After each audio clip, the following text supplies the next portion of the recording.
Imagine, just for a second, being suspended in a freezing, radiation-soaked vacuum. Oh, wow. Not exactly a relaxing thought. Right. And you're completely surrounded by uh, billions of flying ice boulders. Moving at thousands of miles an hour, no less. Exactly. I mean, it sounds like an absolute nightmare, but neurologically speaking, visualizing this exact scenario might actually be the ultimate cure for your insomnia. Which is such a fascinating paradox. It really is. We normally associate deep space with, hostility and danger. Yet the text we're analyzing today uses those terrifying, massive forces to just systematically dismantle your body's fight-or-flight response. Yeah, so today's source material is an excerpt from a script titled The Silent Ballet of Saturn's Rings. A beautiful title, really. It is, and it's actually a guided meditation, basically a cosmic lullaby designed to drop you into the deep, dark ocean of the solar system to help you sleep. But we aren't just going to read you a meditation today. Right, no. The mission for this deep dive is to unpack the actual celestial mechanics described in this text. The real physics. Exactly. We want to explore why the staggering, indifferent physics of space, when you actually understand them, can serve as this incredibly powerful psychological tool. A tool to just completely shut down the frantic energy of a long day. Yeah. So, okay, let's unpack this. Let's do it. To understand how that biological release happens, we really need to look at the environment the script places you in right at the beginning. Right. The setup is crucial. So you're floating weightlessly in the soft twilight just above Saturn's majestic rings. Just drifting there. Yeah. And the text makes a point to clarify that these rings aren't like a solid disk. No, not at all. They're an endless ocean of billions of glittering ice particles, drifting smoothly together like a frozen river in space. And the physical reality of that specific environment is key to why this works. The text explicitly highlights that there's absolutely no friction here. Right. And no wind.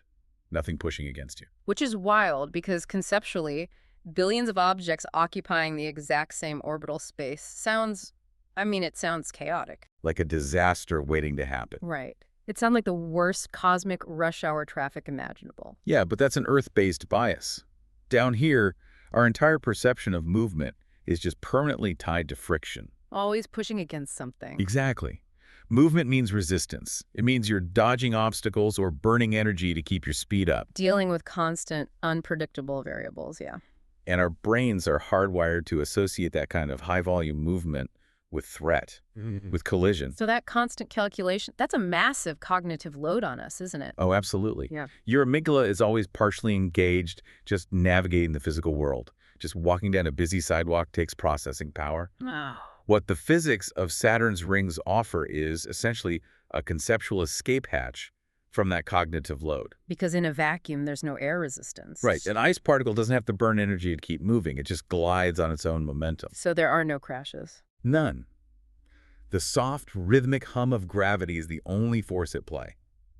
It's guiding every single one of those billions of particles in a perfect, timeless circle. So it's less like an ice skating rink where you still have to push against the ice and watch out for other skaters, and more like being a single drop of water in a massive, slowly spinning whirlpool. That's a perfect analogy. You don't have to swim. You don't exert any effort at all. You just let the current carry you. Perfectly, alongside everything else. Yeah. And that is the exact mechanism of relief the text is tapping into. Just giving up that effort. Yeah, visualizing an environment entirely devoid of friction and resistance, it's a radical act of unburdening for the human mind. Because we spend our entire waking lives fighting friction. Exactly. The friction of starting a difficult task at work, the friction of interpersonal conflict. Even just the friction of gravity pulling on our tired muscles. Yes. And the script actually uses that physics lesson to directly alter your physiology. This is one of my favorite parts. Me too. It asks you to, slow your breathing down to match the steady, unchanging speed of the cosmic ice. Which is brilliant. So instead of just doing a standard, box breathing exercise, you are anchoring your biological rhythm to a planetary scale. It's a highly calculated move by the author. Yeah. Because of the parasympathetic nervous system, the part of your body responsible for rest and digestion, it responds powerfully to rhythmic, slow pacing. Like if you just try it right now, take a deep, slow breath. Just breathing in. Yeah, deliberately trying to pace your exhale to that imagined, unhurried motion of that massive ring of ice. And letting it out slowly. It instantly forces your heart rate to drop. Right, because by asking you to pace your breath to a planetary ring system, the text is forcing a cognitive disconnect from human timeframes. Oh, that's interesting. You stop measuring time and, pressing deadlines and alarm clocks. And start measuring it in geologic epochs. Exactly. Astronomical time.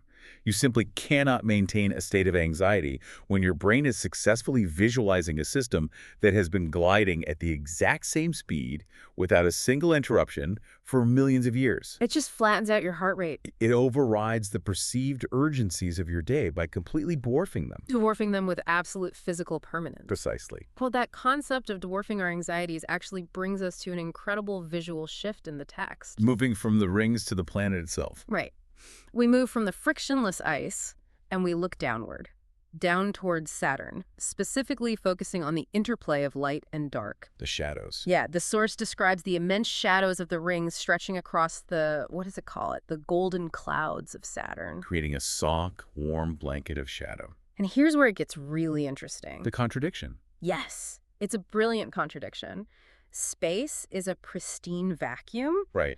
A shadow cast in a vacuum isn't like, finding shade under an oak tree on a hot summer afternoon. Not at all. Without direct solar radiation, a shadow in space means a drastic, immediate plunge into freezing, lethal temperatures. Absolutely freezing. Yet the text frames a giant planetary shadow as a warm blanket and tells you that you are completely safe here. Well, the warmth the script invokes isn't thermal. Right, obviously not. It's entirely emotional. It's rooted deeply in the psychology of awe. Okay, so how does awe translate into a feeling of warmth in a freezing void? It comes down to what the text refers to as quiet geometry. Quiet geometry. I love that phrase. It's evocative, isn't it? When we encounter something unimaginably massive and mathematically flawless like the sweeping arc of a planetary shadow, we experience awe. Like looking at the Grand Canyon, but on a cosmic scale. Exactly. And in psychology, awe is recognized as a transformative state that actively shrinks the ego. It makes us feel small. Yes, but in a comforting way. When the brain processes a scale of existence that completely dwarfs the individual, our own daily concerns just diminish. They just evaporate. Yeah. The emails we forgot to send, the awkward conversation we had, the financial stress. They lose their gravity. Because they are eclipsed by something exponentially larger. And furthermore, immense structural perfection implies a system that doesn't need us. That's a huge point. It's not. A blanket represents cover. Yeah. Right? It shields us from the outside world. Yeah. When you are enveloped in the shadow of Saturn, you are shielded by forces that operate on a level of absolute certainty. It removes the burden of human agency. I really love that framing, removing the burden of human agency. It's exhausting to be in charge all the time. We carry so much exhaustion just from the belief that if we aren't actively managing our lives, everything will just fall apart. Everything rests on your shoulders. Exactly. So visualizing this quiet geometry acts as sort of a cosmic hiding place. You're sitting in the dark beneath a structure so massive and perfect that nothing from your daily life can possibly reach you. Or demand your attention. Yeah. You are trading the chaotic demands of the universe for the mathematical safety of celestial mechanics. But, that sense of safety is tested a bit when the script prompts you to look outward. Ah, yes.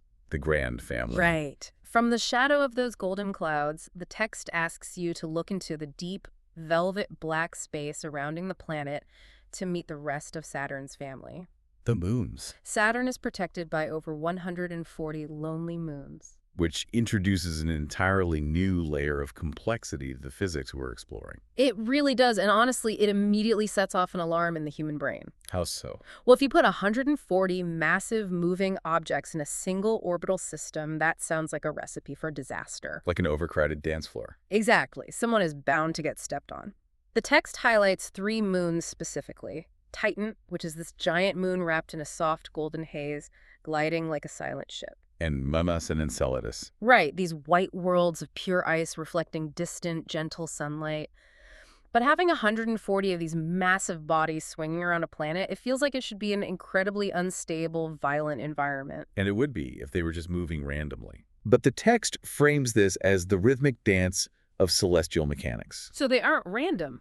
Not at all. Hey. The science backing that up is a phenomenon called orbital resonance. Okay, unpack orbital resonance for us.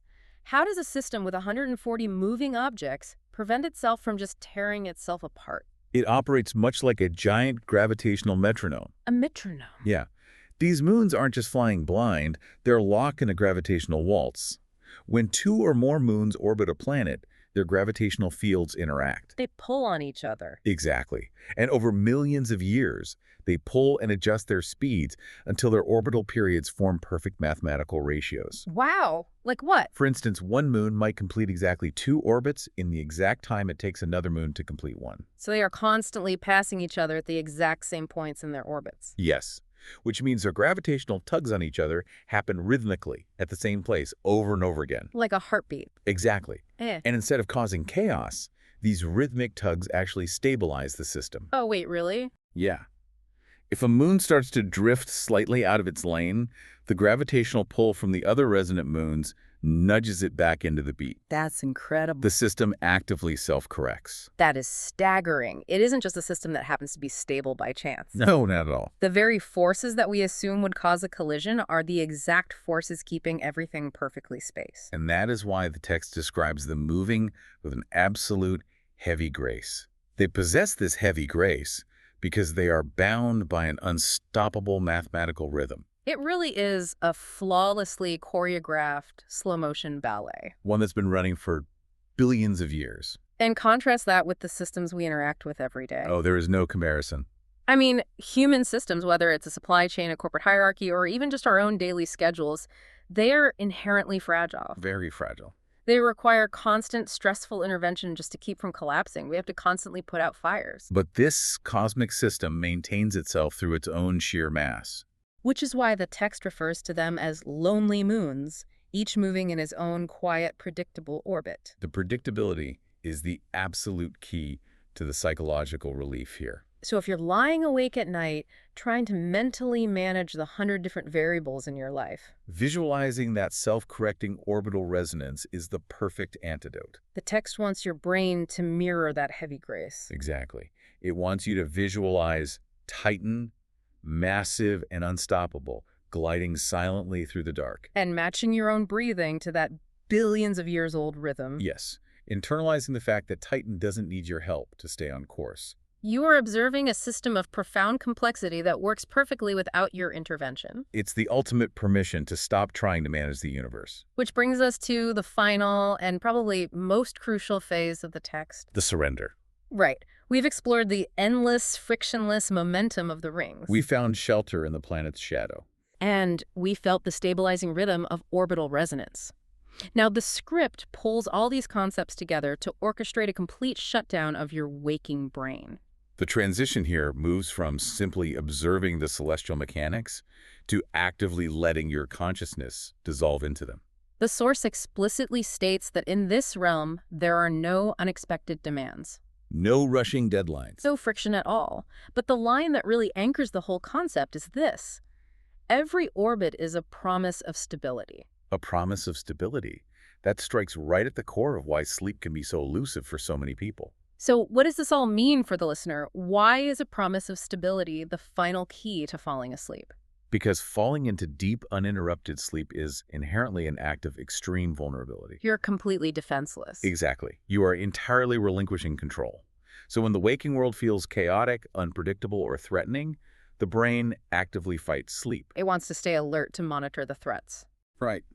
The promise of stability in Saturn's orbits offers a cognitive environment where the brain can finally lower those defenses. We hold on to the heavy weight of our day because we fear what will happen if we let it go.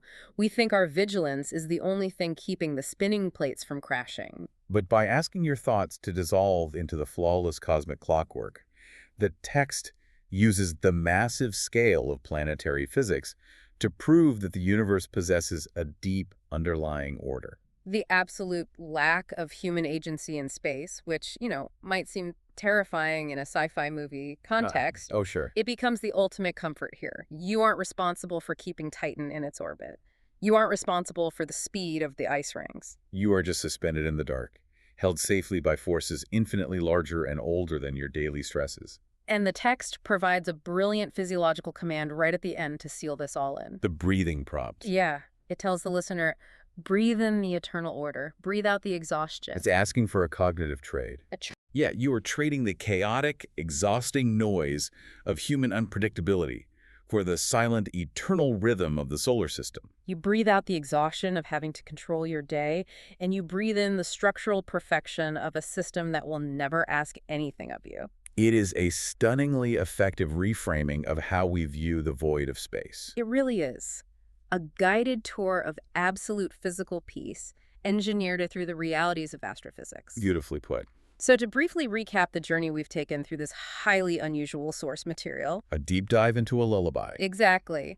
We started by leaving the heavy, stress-inducing gravity of Earth behind to examine the physics of zero friction, Drifting alongside billions of perfectly synchronized ice particles. which removes our brain's constant, exhausting calculation of resistance. Then we unpack the psychology of awe. Discovering how the immense freezing shadows of Saturn's golden clouds actually act as an emotional blanket. Shrinking our human anxieties through the sheer scale of their quiet geometry. And then we looked at the science of orbital resonance. Finding out that the slow, heavy grace of Titan, Mimas, and Enceladus isn't just poetic, it's a self-correcting gravitational metronome. A system that maintains perfect balance without any human intervention whatsoever. All of which culminates in the ultimate permission to surrender control, anchored by that incredible promise of cosmic stability. It's a phenomenal way to leverage the mind's capacity for visualization, turning astrophysics into a genuine sanctuary. I genuinely hope that exploring the science behind this rhythmic, cosmic dance has helped evaporate whatever exhaustion you were carrying today. The fundamental takeaway from this deep dive is that the vast, quiet dark of the solar system isn't something to fear. Not at all.